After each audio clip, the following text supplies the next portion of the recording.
नमस्कार, good morning. ज्ञान विहार classes के यूट्यूब चैनल में आपका फिर से स्वागत है। मैं हूं सूर्या। मैं आज आपको कराऊंगा नाउन पार्ट 6, जो कि आखिरी पार्ट है इसका, इस कड़ी का। और जो इम्पोर्टेंट क्वेश्चन जो कल बच गए थे वो मैं आज कंप्लीट कराऊंगा। उससे पहले सबसे पहले जो मैं रोज़ लेके आता हूँ आपके लिए ईडियम्स। ईडियम्स क्या होते हैं? मुहावरे, जो कि आपके वोकेबलरी पार्ट में आते हैं। तो सबसे पहला मुहावरा है add fuel to the fire. Hindi में आपने कहावत सुनी होगी कि एक तो होती है जले पे नमक छिड़कना और एक आग में घी डालना। तो उसका मतलब क्या होता है? दोनों का मतलब सेम ही होता है। देखिए, add fuel to the fire का मतलब हुआ whenever something is done to make a bad situation even worse. मतलब कोई चीज़ खराब हो रही है लेकिन उसको आपने क्या कर दिया? और ख़राब कर दिया। जैसे शेयर मार्केट के अंदर आपके पैसे लग रहे हैं, तो आपके तो लग ही रहे हैं, लेकिन आपको क्या होगा कि उसको बचाने के चक्कर में और लगाते रहोगे, तो उससे क्या हो गया? You are adding fuel to the fire. चलिए, सेकेंड इडियम है आज का, ऑल ग्रीक टू मी। मैंने आपके ये लिखा, ये आपको समझ में आ रहा है? नहीं आ रहा? तो इसका मतलब है इट्स ग्रीक टू यू। मतलब आपके लिए ये सब क्या है? ग्रीक, जो कि आपको समझ नहीं आ रहा, जो कि मीनिंगलेस है and incomprehensible, like someone who can not read या फिर स्पीक। अब इसको आप बोल के बताओ, नहीं बोल सकते, तो इसीलिए ये क्या है? ग्रीक टू यू है। फिर लास्ट है at the drop of a hat. अगर मेरे पास एक टोपी है, उसको मैं नीचे गिराऊंगा तो एकदम से नीचे गिर जाएगी। तो इसका मतलब क्या होता है? इंस्टेंटली। जैसे willing to do something immediately. Immediately का मतलब इंस्टेंटली भी हो सकता है। तो ये थे आज के इडियम और फ्रेज। फिर जो कि मैं डेली आपको रूट वर्ड कराता हूँ, और आपको पता ही है मैं एक और नई चीज़ लेके आया हूँ, जो कि दो वर्ड्स के बीच में कंपैरिजन। तो सबसे पहला स्टार्ट करते हैं कि रूट वर्ड आज का है डैम। डैम का मतलब होता है पीपल। इसी तरह से हमारे यहाँ की जो इंडियन है वो क्या है? एक डेमोक्रेटिक नेशन है। तो हमारे यहाँ पे क्या है? डेमोक्रेसी है। अब है नहीं है वो नहीं पता, लेकिन हमको आज़ादी है हर चीज़ की।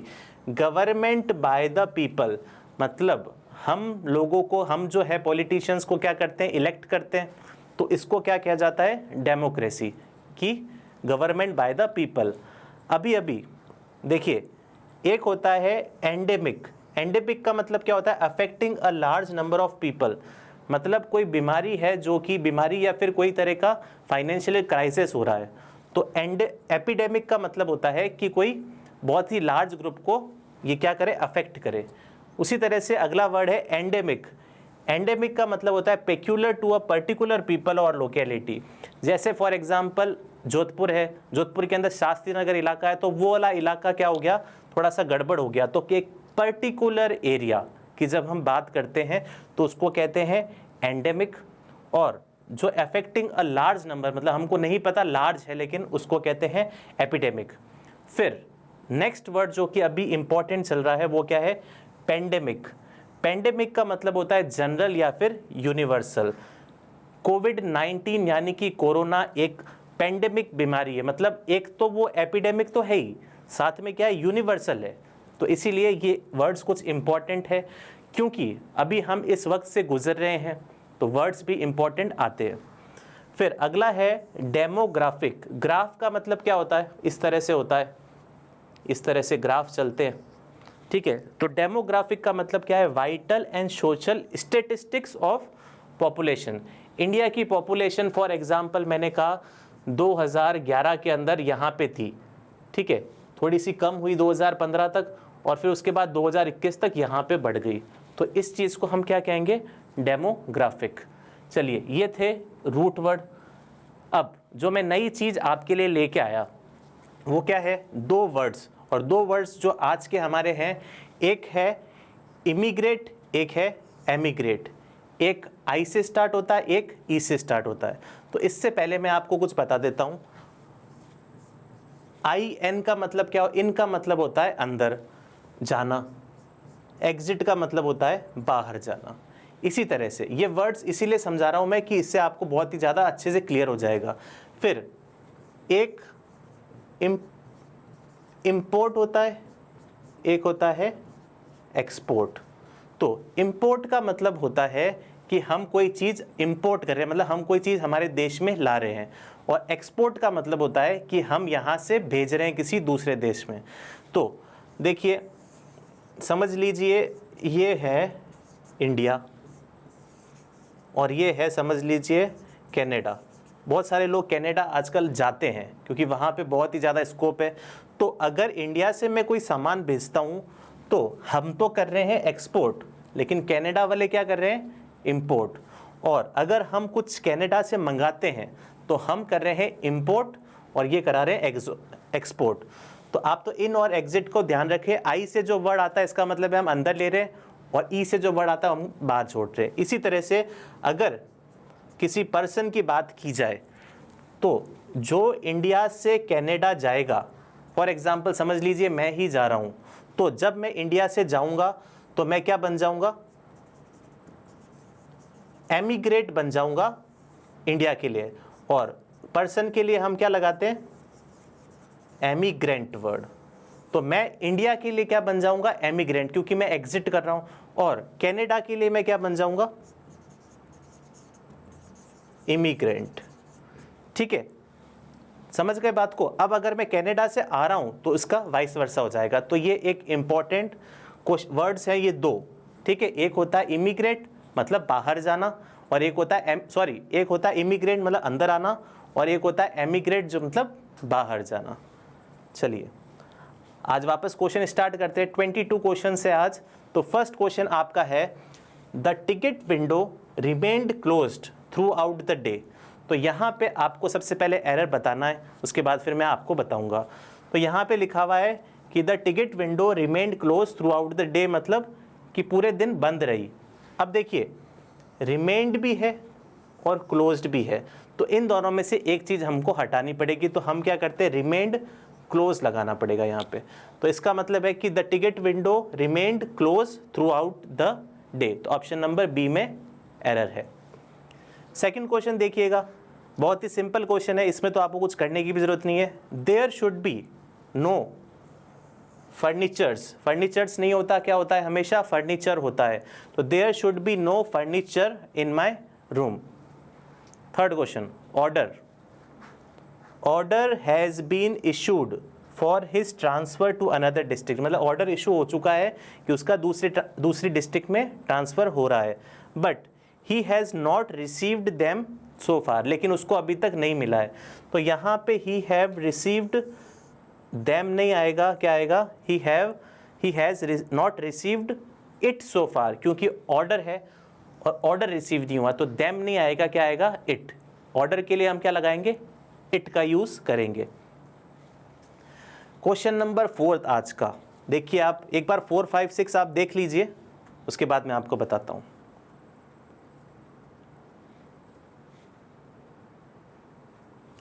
फोर्थ नंबर क्वेश्चन है हमारा, although she has studied English for almost a year she is yet to learn the alphabets. तो जब पता नहीं कब से ये स्टडी कर रही है इंग्लिश, लेकिन अभी भी क्या है कि अल्फ़ाबेट्स में प्रॉब्लम आ रही है। तो अल्फ़ाबेट्स तो कुछ होता ही नहीं है, क्या होता है, अल्फ़ाबेट। ये अपने आप में क्या है, प्लूरल है, 26 लेटर्स है। बिल्कुल आपने बिल्कुल सही आंसर दिया है। चलिए फिफ्थ क्वेश्चन है, there are 2 scores of books which are lying unused in the library. तो यहाँ पे 2 scores ना ओके, क्या होएगा, 2 score ऑफ बुक्स। इसी तरह से children are prone to making mischief if they have nothing to do. तो यहाँ पे मिस्चीफ्स नहीं है, मिस्चीफ है, तो इसके अंदर क्या आएगा, नो एरर, इसमें कोई तरह का भी एरर नहीं है। चलिए 8th क्वेश्चन से पहले मैं आपको बताना चाहता हूँ कि जिन लोगों ने भी ये रूल्स नहीं पढ़े हैं वो आप पिछले वीडियो में जाके रूल्स पढ़ सकते हैं। उसके बाद अगर आप ये क्वेश्चन सॉल्व करेंगे तो 101% है आपके एक एक क्वेश्चन का आंसर आपको सही आएगा। और आप कमेंट बॉक्स में भी, पिछले कमेंट बॉक्स में भी चेक कर सकते हैं कि जितने भी स्टूडेंट्स ने आंसर दिए हैं वो सारे के सारे एकदम सही गए हैं। 7th क्वेश्चन आज का कहता है, sheeps are economically useful and so they are reared in the hills. तो ये बहुत ही क्या है, इकोनॉमिक है, मतलब कि किफ़ायती है, और ये हिल्स में भी रेयर कर सकते हैं, मतलब इनकी जो खाल लगा सकते हैं। तो जो शीप्स है ये गलत है, आप सबको ही पता है और सबके सही है बिल्कुल। तो यहाँ पे क्या आएगा, शीप आएगा। फिर I have not gone through the letter and so I'm not aware of its content. एक बहुत ही इंपॉर्टेंट चीज़ बता रहा हूँ मैं आपको, बहुत ही ध्यान से सुनिएगा कि जब भी आप कोई बुक लेते हैं तो उसके स्टार्टिंग के अंदर कंटेंट लिखा हुआ आता है, लेकिन वो कंटेंट की स्पेलिंग ये नहीं होती है। हमेशा क्या होती है,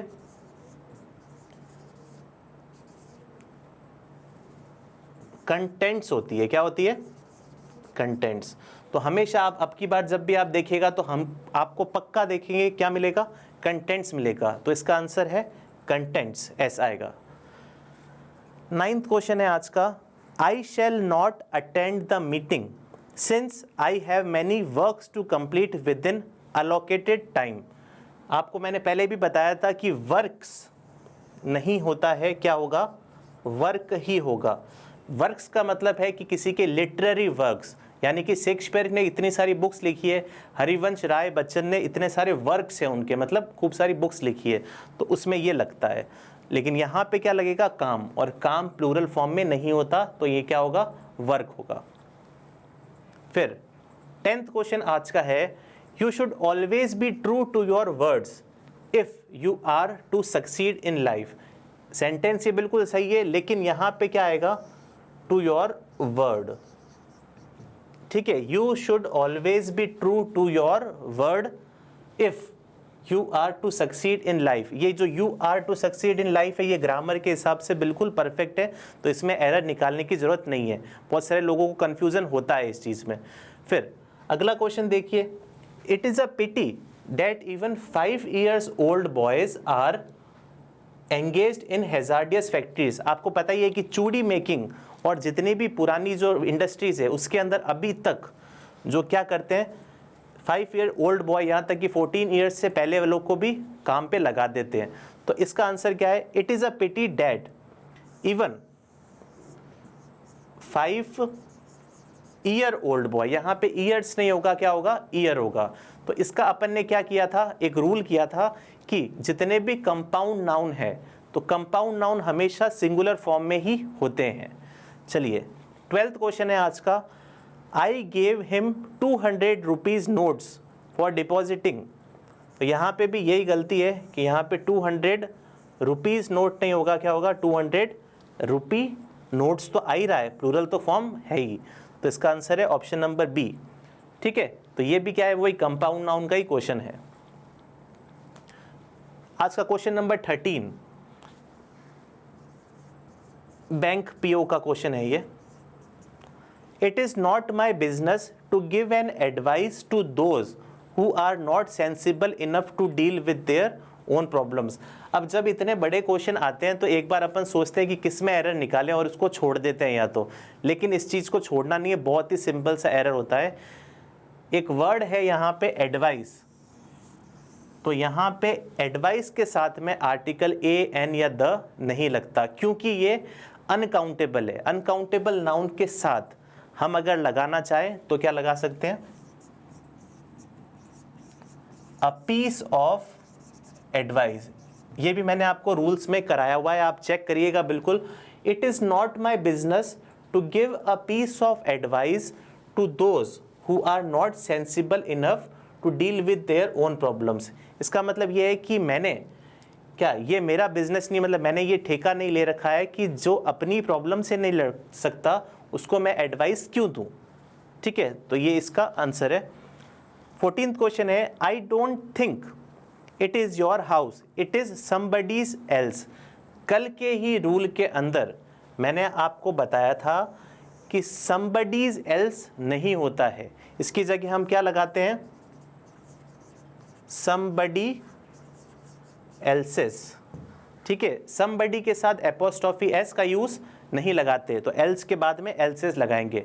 तो इसका आंसर क्या हो जाएगा, I don't think it is your house, it is somebody else's. ठीक है, फिर question number 15, she misplaced her spectacle is now feeling great difficulty in studying.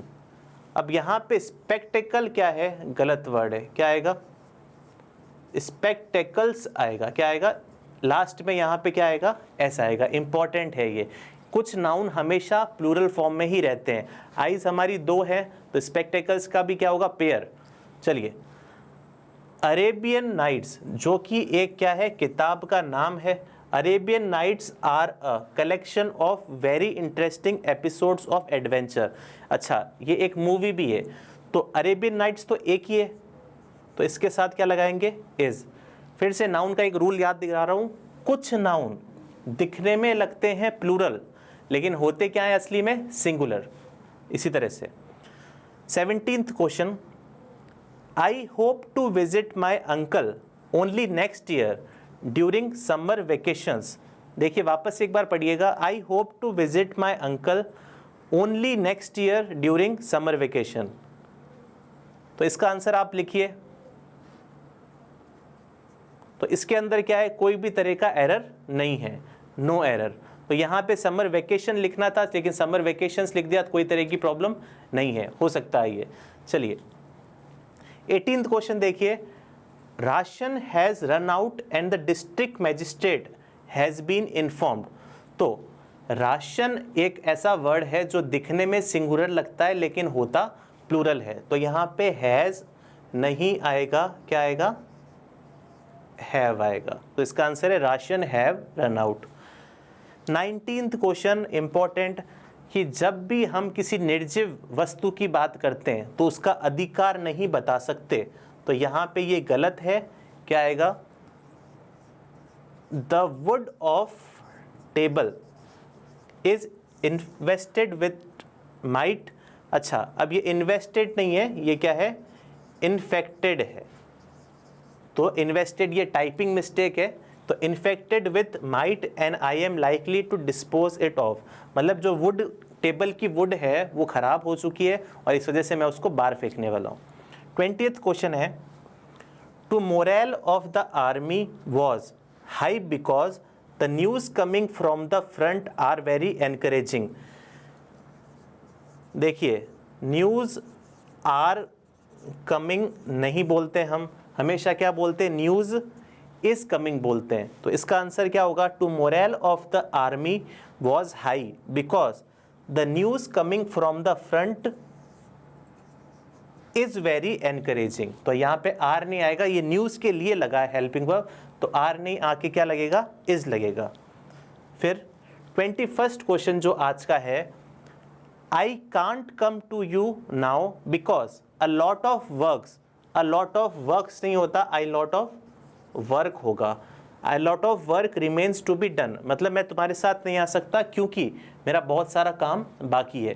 और जो आज का लास्ट क्वेश्चन है आपका, a farmer was leading oxes to his field for ploughing early in the morning.